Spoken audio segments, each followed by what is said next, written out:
Come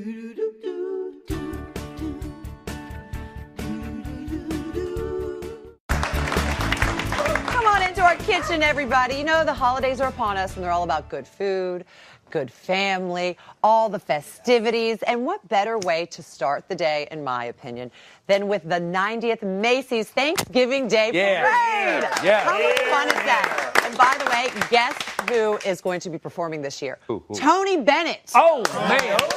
That's going to be really great. Really great. And we're going to have a float again this year. You know, Hallmark Channel had a float last year. It was our first year. We're going to have one again. Fabulous. It was fabulous, and it continues to be fabulous. I think we have a picture of how beautiful and whimsical it is. There it is. It's really cool, right? And this year, we're continuing that. And, you know, last year, Kim had an opportunity to go behind the scenes backstage and see where they make these floats and how it all comes together. It's really something else. Take a look. Look at this. This is where all the floats are made.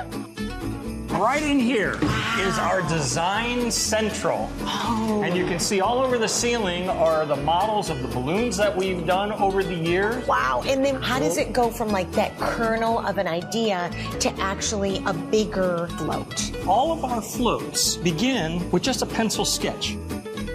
You guys, I'm a balloon handler! This is so cool. But if you wanted to be a balloon handler, you'd have to be in costume for the parade, just like you would if you were escorting one of our floats. You want to see some of the costumes? Let's play dress up. Oh, my God.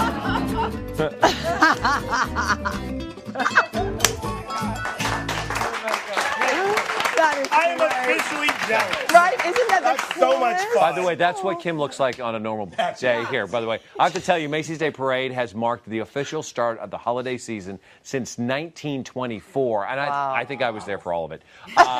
They've been dazzling audiences for decades, as you know, and to celebrate, they are pulling out all the stops. There's going to be the famous helium balloons, as usual, amazing floats, marching bands, Santa, and so much more.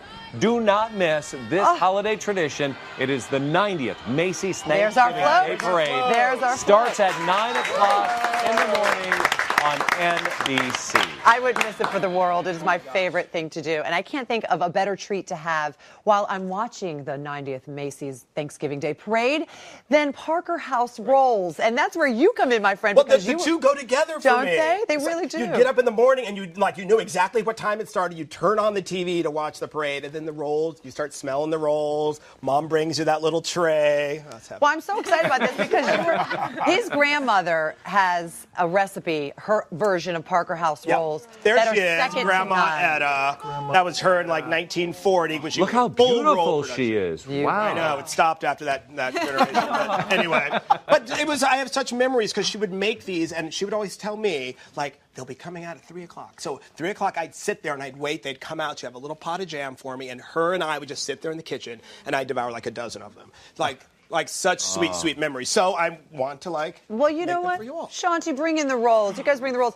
But this recipe was not just famous with your family. It went beyond. She was famous in the actual town for she was. making the greatest rolls. She actually would make them, freeze them, and people would order them for like Christmas, Thanksgiving. So it's like, Miss Etta, are my rolls ready, Miss Etta? And she actually sent my mom. My mom left, went to boarding school because there weren't school for black girls in their little town. They sent her away to Philadelphia by my grandma making and selling rolls and making and selling clothes. So they have like a lot of importance in my family. So let's get started. How to make these. How often, by the way, do you make these? What's that? How often do you make these? This is my first time. This is my very first time. I called my mom. I'm like, give me the recipe. She made it because my grandmother actually had never written it down. It's like, a couple of handfuls of flour, this, that, and the other. So I finally got it from my mom. So help me out here. So okay, all right. So basically, you're going to take a cup of boiling water, half cup of shortening, aka Crisco, right? Quarter cup sugar and a teaspoon of salt, and you're going to mix those all together and let the Crisco melt. Okay. After that melts, let that come to room temperature. Then you're going to get your yeast going, and a half cup of yeast. 1 package of yeast. a teaspoon of sugar, and a half cup of water. You're going to mix that all together, and that's going to... You can activate it. Exactly. Because if it doesn't rise, it means your yeast bad. You're going to have to start over. Exactly. And I tried it actually 2 nights ago, and they didn't come out because my water needs to be between 105 and 110. My mom didn't tell me. She's like, hot enough for yeast. You know, they all say Like, that. My thanks a mom lot, says the same thing. So that's going to get all proof. We have the full recipe on our website. So Okay. you want to put your yeast, your shortening, your flour, and 1 egg into your mixer or use a spoon, and you're going to get... mix it for a few minutes, and you're going to get this nice dough here. And the smell of it. Now, it was interesting because I was talking to Shanti about it, and she was like, that's a lot of yeast. Are you sure that's right? And I'm like, that's what my mom said. And here's the interesting thing. You put it in your bowl. You put some, I don't have any here, you put some saran wrap over it. What, can we put this? Or We have to do tea towel. saran wrap. And you actually put it in your refrigerator. You leave it in your refrigerator overnight, and it rises in the fridge. So it's rising. The next morning, it's Thanksgiving. You pull it out, and it has become this. It's double the size, probably. It's doubled in size, right. Is that because of... It has so much yeast. I think because in the South, it was so hot, you would always do it. Hang on. Is our refrigerator broken? I don't know if it was... There's no... There's no... There we go. I'm sorry. I thought it was broken. So you're going to get your yeast. It's going to be super fluffy. You're going to punch it down, and you're going to roll it out.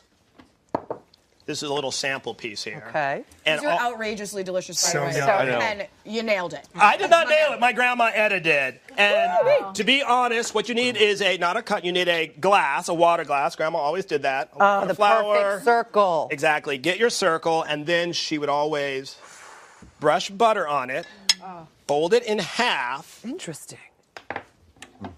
And then you put that on the tray. And you continue until the whole tray is full. Okay. Another coat of butter. And then this covered with, always with a tea towel. Always with tea towel. And then my grandmother would always put it on top of the refrigerator because it was the warmest spot in the house, because that's the way refrigerators work. My mom, these days, she puts it on top of the stove because there's always things cooking.